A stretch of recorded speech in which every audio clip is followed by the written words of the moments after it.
बहुत समय पहले एक विशाल राज्य था। उस राज्य के महल में एक कड़ा नियम था। शाही भोग सबसे पहले राजा, रानी और राजकुल के लिए ही परोसा जाता था। उससे पहले कोई भी उस भोजन को छू नहीं सकता था। यह नियम वर्षों से चला आ रहा था और इसे सख्ती से निभाने वाली थी महल की प्रमुख सेविका सुजाता। वह रसोई की हर छोटी बड़ी बात का ध्यान रखती थी। लेकिन एक दिन सुजाता बीमार पड़ गई।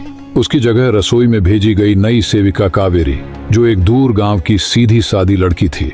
उसे महल के नियमों की ज्यादा जानकारी नहीं थी, पर काम वह मन लगाकर करती थी। आज पहली बार उसे शाही भोग बनाने का मौका मिला था। रसोई में महकते मसाले, चमकते बर्तन और राजसी वातावरण, उसके लिए सब कुछ नया और रोमांचकारी था। कावेरी के मन में एक बात बार बार उठ रही थी, आखिर राजा का भोग कैसा होता है? इसमें ऐसा क्या होता है जो इसे शाही कहा जाता है? उत्सुकता बढ़ती ही जा रही थी। उसने धीरे से एक चम्मच में थोड़ा सा भोग चखा और उसके चेहरे पर आश्चर्य उतर आया।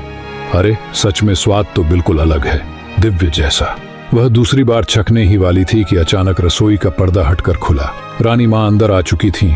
उन्होंने कावेरी को भोग छकते हुए देख लिया। उनका चेहरा गुस्से से लाल हो गया। रानी गरजती आवाज में बोली, ये क्या कर रही हो? क्या तुम्हें नहीं पता कि शाही भोग पहले राज परिवार को चढ़ता है?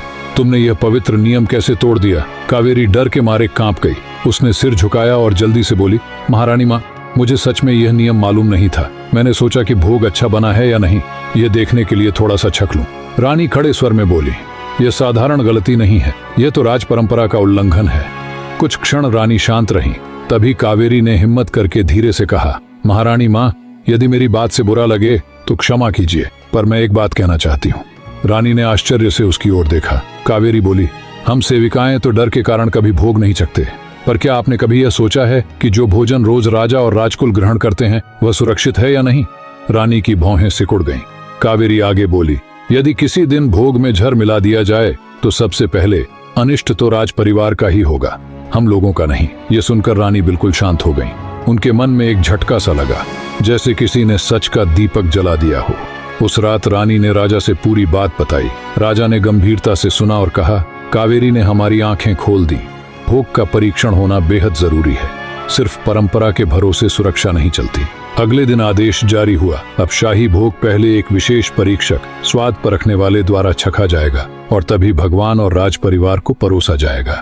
कावेरी की मासूम सी बात ने राजमहल की एक बहुत बड़ी कमी को उजागर कर दिया और पहली बार राज परिवार ने समझा, सुरक्षा सिर्फ पहरेदारों से नहीं, समझ और सजगता से आती है।